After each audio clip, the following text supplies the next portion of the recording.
नमस्कार दोस्तों, स्वागत है आपके अपने YouTube channel Rahul Sharma English classes and education platform पर। Today we will understand about preposition from grammar.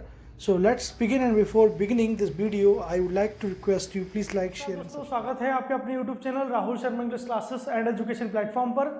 I am Rahul Sharma who will teach you grammar and whatever the grammar we will study today, that grammar will be beneficiary for schooling students from 9 to 12th as well as for the Patwari aspirants who are preparing for the Patwari examination. As we all are aware that recently government has released a notification that in 2023, because of the elections about to come, actually government has given a lots of actually vacancies, and from out of that there is a one vacancy which is a very popular to all the people and for the aspirants students, that is a Patwari. And as we know that in the Patwari exam this year English syllabus is about to come, and if we talk about the syllabus, so grammar, most of the questions are from grammar, and few of the topics are common not only in Patwari but also from 9 to 12 as well as for the other you can say competition exams like SSC, bank or MPSI candidates who are preparing for. So let's start our topic today. आज का जो topic हमारा रहेगा वो रहेगा preposition का। आज हम प्रीपोजिशन की स्टडी करने जा रहे हैं, प्रीपोजिशन को स्टडी करेंगे हम। प्रीपोजिशन समझेंगे हम प्रीपोजिशन क्या होता है, what is the meaning of preposition and what is the use of preposition in schooling students as well as in competition exam, and how what kind of question comes actually comes from this topic in the Patwari and how it will come, कैसा मतलब किस प्रकार से ये preposition school life में आता है और किस प्रकार ये आपका जो है पटवारी एग्जाम्स में आपको ये प्रीपोजिशन टॉपिक देखने को मिलेगा, तो हम समझेंगे। तो इसमें क्या है, देखिए इसमें आपको जब स्कूलिंग की अगर हम बात करें तो स्कूलिंग में आपको जो जिस तरीके से दिया जाता है, ब्रैकेट में आपको प्रीपोजिशंस दे दिए जाते हैं और कोई एक सूटेबल प्रीपोजिशन आपको चूज़ करना होता है। उसी प्रकार से आपको यहाँ पर मतलब आपको पटवारी एग्जाम में भी आपको प्रीपोजिशन दे दिया जाएगा और एक फिल इन द ब्लैंक्स दिया जाएगा सेंटेंस के अंदर, ठीक है ना, जिसमें करेक्ट या सूटेबल प्रीपोजिशन हमें यूज़ करना होगा और उसके ऑप्शंस आपको ABCD में दिए होंगे और करेक्ट प्रीपोजिशन कौन सा है उसके लिए हमें प्रीपोजिशंस का नॉलेज होना ज़रूरी है कि किस प्रीपोजिशन का कंडीशन क्या होती है। अगर हम जानते हैं, we know the condition of each and every preposition, so it is very easy to find out the suitable preposition in the fill in the blanks. So let's start the preposition topic. And before beginning anything, कुछ भी start करने से पहले, कुछ भी explain करने से पहले मैं पहले आपको प्रीपोजिशन का मतलब समझा देना चाहता हूँ। इसका मतलब होता है संबंध सूचक। संबंध सूचक, ये इसका जो है मीनिंग है। संबंध सूचक से आपको समझ में आ रहा है जो संबंध की सूचना देता है, विच शोज द रिलेशनशिप, ठीक है ना। तो किस चीज की किसके बीच में रिलेशनशिप शो करेगा या किसके संबंध की सूचना देगा, किस प्रकार से देता है, क्या एक्चुअल यूज है, इसको हम समझेंगे। तो संबंध की सूचना का देखिए, अगर हम प्रीपोजिशन की डेफिनेशन को देखें तो प्रीपोजिशन की डेफिनेशन क्या होती है कि preposition is that word which is used to establish the relationship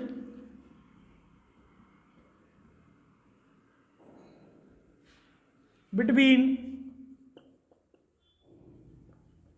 object and other word is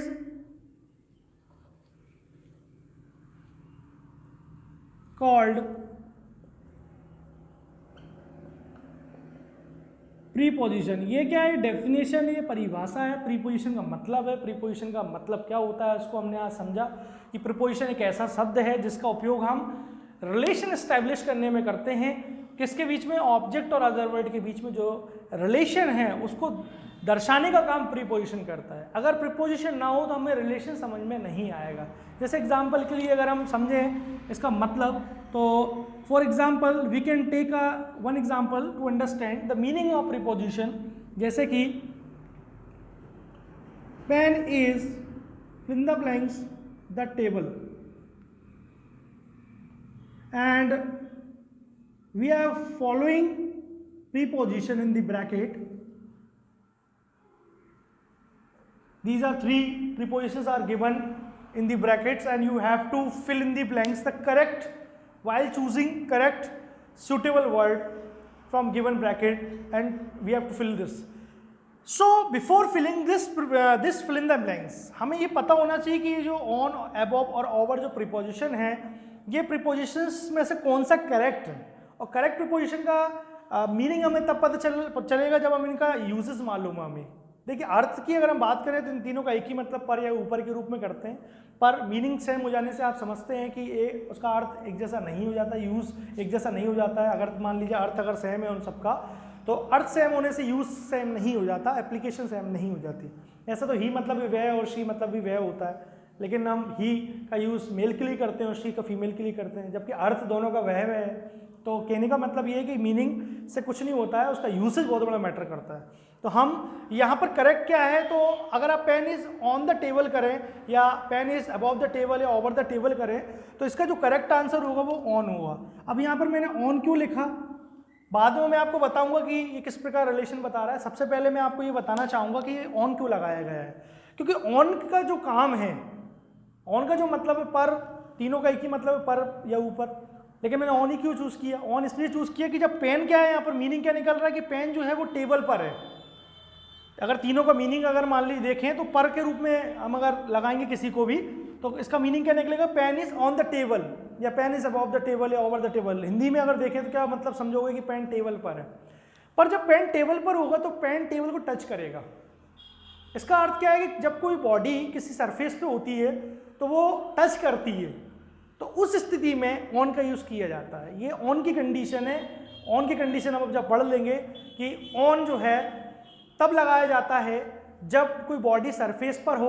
body मतलब ऑब्जेक्ट, कोई भी आर्टिकल, कोई वस्तु आप ले सकते हैं। अगर वो किसी सरफेस पे होती है तो और वो टच कर रही है उस सरफेस को, तो हमें ऑन प्रीपोजिशन का यूज़ करना होता है। मैं ये नहीं बोल रहा हूँ, I am not telling you that यही एकमात्र इसका यूज़ होता है, बल्कि इसके और भी कई यूज़ है। जैसे कि डेट और डे के लिए भी इसका यूज़ करते हैं हम। अगर मान लीजिए डेट अगर आपको दे रखी है, जैसे रिपब्लिक डे सेलिब्रेटेड ऑन 26 जनवरी 2019 या XYZ 1950, कुछ भी XYZ, मतलब आपको अगर तारीख दे दी जाए, whenever the dates are given, ठीक है ना, तो उस केस में आपको ऑन का यूज़ करना होता है। और आप डे की बात करें, जैसे मान लीजिए कि मैं आपसे मंडे को मिलूंगा, I will meet you fill in the blanks Monday. अब मंडे एक डे दे रखा है, तो जब डे का नाम दे रखा हो, when the name of the day is given, तब भी हम ऑन प्रीपोजिशन का यूज़ करते हैं। अब हम समझेंगे कि ये प्रीपोजिशन का मीनिंग क्या है, यहाँ पर ये किस लिए लगाया जाता है। ये जो डेफिनेशन हमने समझी, उसका जो मतलब है वो समझ लीजिए कि अगर ये ऑन ना हो, मतलब अगर हम पर शब्द ना लगाएं या ऑन ना लगाएं, तो हमें ये पता नहीं चलेगा कि ये पेन का जो रिलेशन है वो टेबल से किस तरह है। अगर हम इसको हटा दें तो क्या बचेगा, pen is the table, pen table है। अब पेन टेबल हो सकती है क्या, नहीं हो सकती, मतलब रिलेशन समझ में नहीं आ रहा। तो रिलेशन समझाने के लिए हमें प्रीपोजिशन का यूज़ किया है ऑन। तो यही प्रीपोजिशन का मतलब है कि जो ऑब्जेक्ट है और अदर वर्ड है उसके बीच में क्या रिलेशन है, उस रिलेशन को दर्शाने के लिए जिस वर्ड का उपयोग किया जाता है वो प्रीपोजिशन कहलाता है। तो इस प्रकार हमने एक उदाहरण से समझा प्रीपोजिशन क्या है। तो अब आगे हम जो है नेक्स्ट प्रीपोजिशंस और धीरे एक एक करके मतलब प्रीपोजिशंस के हम कंडीशंस पढ़ेंगे, कंडीशंस के साथ में उसके एग्जांपल्स लेके चलेंगे और उसको कंप्लीट कर लेंगे। क्योंकि प्रीपोजिशन में कंडीशंस याद अगर आपको हैं तो आपको किसी भी तरीके से पूछ लिया जाए तो आप उसका आंसर दे पाएंगे। अगर आपको कंडीशन नहीं मालूम, if you don't know the condition, then you will not be able to answer correctly. So let's begin our today topic, that is preposition। तो प्रीपोजिशन की हम बात कर रहे हैं। इसमें आप डेफिनेशन के बाद और एग्जाम्पल के बाद हम समझते हैं, अन्य कई प्रीपोजिशंस को लेते हैं और उनकी कंडीशंस को समझते हुए एग्जाम्पल को लेते हुए हम इस टॉपिक को कंप्लीट करते हैं। तो ये टॉपिक बहुत इंपॉर्टेंट है, ये 9th to 12th में भी दिया हुआ है। पटवारी एग्जाम्स में भी है और सारे कॉम्पिटेटिव एग्जाम जिनमें इंग्लिश ग्रामर पूछी जाती है टॉपिक कॉमन होता है, तो बहुत ध्यान से समझने की आवश्यकता है। So kindly pay attention on this. तो सबसे पहले जैसे कि ऑन की बात कर लेते हैं कि जो मैंने आपको मतलब बताया इसका मतलब पर और ऊपर होता है, पर और ऊपर। लेकिन इसकी अगर हम बात करें अबव की, तो अबव का मतलब भी पर और ऊपर होता है, और ओवर की अगर हम बात करें तो ओवर का मतलब भी पर और ऊपर होता है। लेकिन इनके यूज जो है वो सबके अलग अलग। ये इसका यूज किया जाता है टचेबल के लिए, कि when body is touching any surface, in that case we use on preposition. Touchable, कोई अगर वस्तु किसी सरफेस को टच कर रही है तो हम ऑन का यूज करते हैं। साथ ही साथ अगर मान लीजिए डे का नाम दे रखा है तो यूज़ कर सकते हो आप ऑन का, और अगर डेट का नाम, अगर आप डेट दे रखी है मान लीजिए 26, 28, 29 जनवरी, कुछ भी XYZ तारीख अगर आपको दे रखी है तो वो भी एग्जैक्ट होती है, तो एग्जैक्ट को शो करने के लिए ऑन का यूज़ करते हैं हम। अगर हम अबव की बात करें तो इसका यूज़ हम pen is on the table में क्यों नहीं किया, क्योंकि इसकी जो कंडीशन है वो अलग होती है। मतलब सेम है लेकिन कंडीशन अलग है।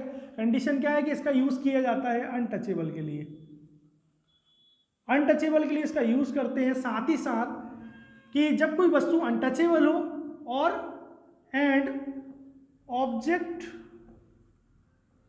इज इन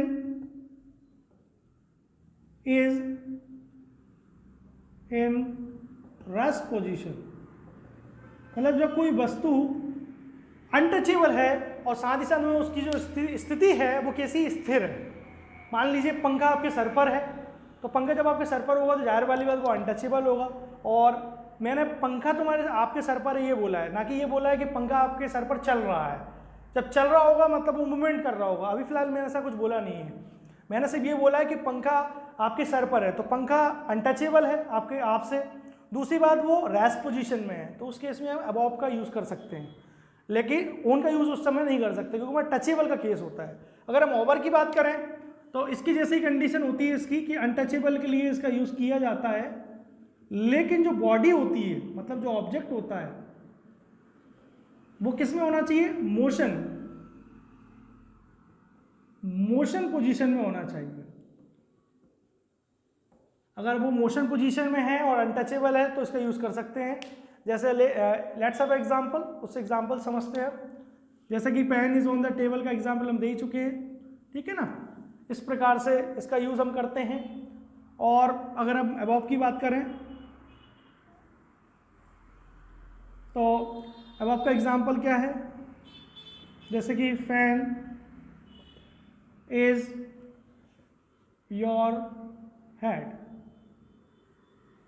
और यहाँ पर वही आपको अबव, ओवर, ये ऑन, तीन कोई भी 2-3 प्रीपोजिशन दे दी जाएंगी। पटवारी में क्या रहेगा कि आपको इस प्रकार से फिल इन द ब्लैंक दे दी जाती है और आपको ABCD में आंसर दे दिया जाता है ब्रैकेट की जगह पर। तो आपको जो करेक्ट प्रीपोजिशन है वो आपको तभी लगा पाओगे जब उनकी कंडीशंस आपको मालूम रहेंगी। तो यहाँ पर आप देख सकते हो पंखा आपके सर पर है, पंखा जब आपके सर पर होगा तो टच तो करेगा नहीं, मतलब ऑन नहीं लगा सकते आप। और दूसरी बात पंखा आपके सर पर है, ना कि मूवमेंट नहीं कर रहा है वो, मतलब ओवर भी नहीं लगेगा। बचा क्या, अबव। तो अबव जो है इसके लिए करेक्ट सूटेबल वर्ड है, करेक्ट सूटेबल प्रीपोजिशन है, क्योंकि जब पंखा आपके सर पर होगा और रेस्ट पोजीशन में होगा, स्थिर होगा, स्टैटिक होगा, तो हम अबव का यूज़ कर सकते हैं। अब अगर हम बात करें ओवर की, तो ओवर इसका मीनिंग भी आप जानते हैं, मीनिंग दोनों का, जैसे अबव का जो मतलब वही ओवर का मतलब भी है। लेकिन जो एग्जाम्पल है अगर हम देखें कि fan is running fill in the blanks your head, यही एग्जाम्पल मैंने रिपीटिवली लिख लिया है, लेकिन कंडीशन सब दोनों की अलग है।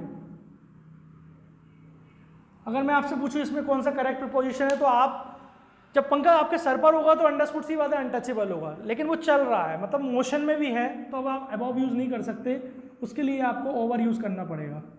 क्योंकि ओवर का यूज़ किया जाता है जब कोई मान लीजिए आपका ऑब्जेक्ट अनटचेबल हो और साथ ही साथ अनटचेबल के साथ साथ में वो कैसा हो, मोशन पोजीशन में हो, गति की अवस्था में हो।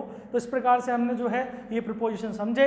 अब हम नेक्स्ट प्रीपोजिशन समझने से पहले ऑन के टचेबल का एग्जांपल हम ले चुके हैं, लेकिन डे और डेट का मैं आपको थोड़ा लिख के वर्बली आपको मैंने बोला था हालांकि, लेकिन मैं आपको ऑन बोर्ड भी आपको थोड़ा सा एक एग्जांपल से जस्टिफाई कर देता हूँ, समझा देता हूँ। जैसे मान लीजिए कि अगर एग्जांपल इस टाइप से आ जाए कि Republic day is celebrated with the blanks 26 जनवरी, मान लीजिए आपको आ गया एग्जाम्पल, और यहाँ आपको दे दिया गया ऑन आएगा, अबव आएगा, ओवर आएगा, इस टाइप से 2-3। तो आप देख सकते हो डेट दी हुई है, डेट निश्चित होती है तो ऑन का यूज़ किया जाएगा, ठीक है ना। तो डे के रूप में इस प्रकार से यूज़ हो जाता है, डेट के रूप में। डे की अगर हम बात करें, जैसे हम जनरली बोलते हैं see you on Monday, see you on Tuesday, तो अगर मैं कहूँ कि see you fill in the blanks Tuesday, तो उस स्थिति में आपको ऑन या अबव या ओवर कुछ भी दे दिया जाए तो आप जानते हैं कि ट्यूसडे डे का नाम है, तो डे का जो नाम है वो ऑन की कंडीशन में आता है। तो इस प्रकार हमने 3 प्रीपोजिशंस को क्लियर कर लिया है। नेक्स्ट प्रीपोजिशंस के बारे में हम समझेंगे कि और बाकी और प्रीपोजिशंस जो होती हैं उनको हम किस प्रकार से कंडीशंस हमें मालूम होना चाहिए और क्या कंडीशंस रहती हैं जिनको हमें माइंड में हमें रिकॉल करना होगा जब अगर उससे रिलेटेड अगर आपको एग्जांपल दिया हुआ है। तो जैसे हम अगर नेक्स्ट की बात करें जो कि बहुत इंपॉर्टेंट है, वो है आपकी विथ। ये जो विथ है ये बहुत ही इंपॉर्टेंट है, जिसका मतलब आप जानते हैं के साथ होता है, साथ ही साथ इसका एक मतलब के द्वारा भी होता है या की सहायता से। तो मैं शॉर्ट में लिख देता हूँ इसको कि when any work done through non-living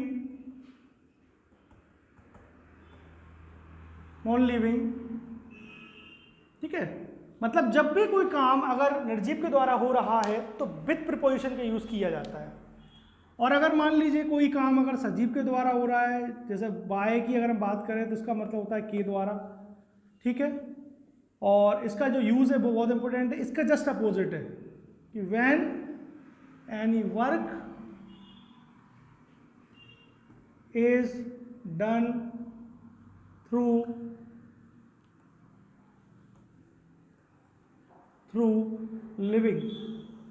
living person, living man. जब भी कोई सजीव के द्वारा अगर हो रहा है कोई काम, उस स्थिति में बाय का यूज करना पड़ता है। जैसे एग्जांपल से हम समझ लेते हैं, लेट्स हैव एग्जांपल विथ की अगर हम बात करें, विथ एग्जांपल की, विथ के लिए एग्जांपल अगर हम लें, जैसे मान लीजिए I write a letter fill in the blanks pen. और अगर आपसे कहा जाए कि यहाँ पर आपको 2 प्रीपोजिशन दे दिया गया है विथ और बाय, और एक एग्जांपल दे दिया जाए कि मान लीजिए कि I cut the vegetable fill in the blanks knife, और यहाँ भी आपको वही विथ या बाय प्रीपोजिशन दिया है। और एक एग्जांपल है I learn English fill in the blanks Rahul sir, ठीक। और यहाँ पर आपको बोल दिया जाए कि बाय आएगा कि विथ आएगा। तो आप देख सकते हो, आपको इजीली मालूम है कि भाई मैं पत्र किसकी सहायता से लिख रहा हूँ, यहाँ पर पेन की सहायता से, और पेन क्या है, निर्जीव है, तो विथ आएगा इसमें।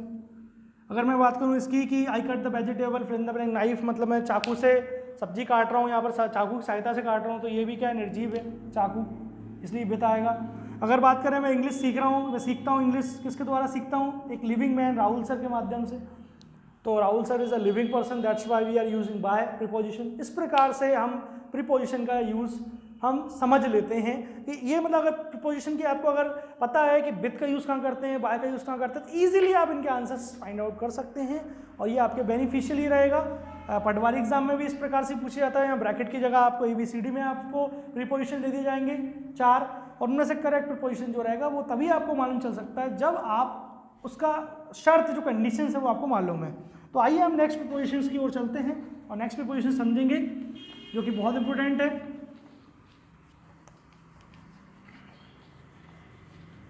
अब नेक्स्ट प्रीपोजिशन जो हम पढ़ने जा रहे हैं वो बहुत इंपॉर्टेंट प्रीपोजिशन है और इसके एग्जाम्स, बोर्ड एग्जाम्स में तो बहुत ज़्यादा पूछा जाता है, और प्रीपोजिशन, ये जो प्रीपोजिशन है ये कॉम्पिटिशन एग्जाम्स के लिए बहुत इंपॉर्टेंट है। वो है आपका फ्रॉम, अगर हम बात करें फ्रॉम की, तो फ्रॉम का मतलब आप जानते हैं क्या होता है, के कारण या से। लेकिन इसका यूज़ जो है वो बहुत इंपॉर्टेंट है हमारे लिए जानने का। ऑफ का मतलब के कारण, इसका भी यही मतलब होता है। अब देखो मीनिंग तो दोनों सेम है लेकिन यूज़ अलग अलग है। इसका यूज़ क्या होता है कि when someone died, when someone died, जब कोई मर जाए किसके माध्यम से, किसके कारण, थ्रू, किस कारण से, थ्रू एनी रीजन, कोई अन्य कोई कारण हो किसी प्रकार का, ठीक है ना। जब कोई कारण किसी कारण से, मतलब कोई व्यक्ति जब मर जाए किसी कारण से, तो इसका यूज किया जाता है, ठीक है ना। लेकिन अगर बात करें कि when someone died through disease, disease के कारण अगर कोई व्यक्ति मरता है, बीमारी के कारण अगर कोई मरता है, जैसे मान लीजिए पीलिया, कैंसर, कोई भी बीमारी के कारण अगर व्यक्ति मर रहा है, तो वहाँ ऑफ का यूज किया जाता है, ना कि फ्रॉम का। तो बेसिक डिफरेंस क्या है कि जब कोई अन्य कारण से मरता है, जैसे एक्सीडेंट हुआ, लॉस ऑफ ब्लड हुआ, इस प्रकार से जब अगर मान लीजिए अन्य कारण से मर रहा है तो फ्रॉम लगाएंगे। कोई बीमारी के कारण अगर मर रहा है तो हम ऑफ लगाएंगे। जैसे एग्जाम्पल अगर हम लें, जैसे ऑफ का अगर एग्जाम्पल लें, तो जैसे कि he is died in the blanks cancer, तो कैंसर के कारण मर गया।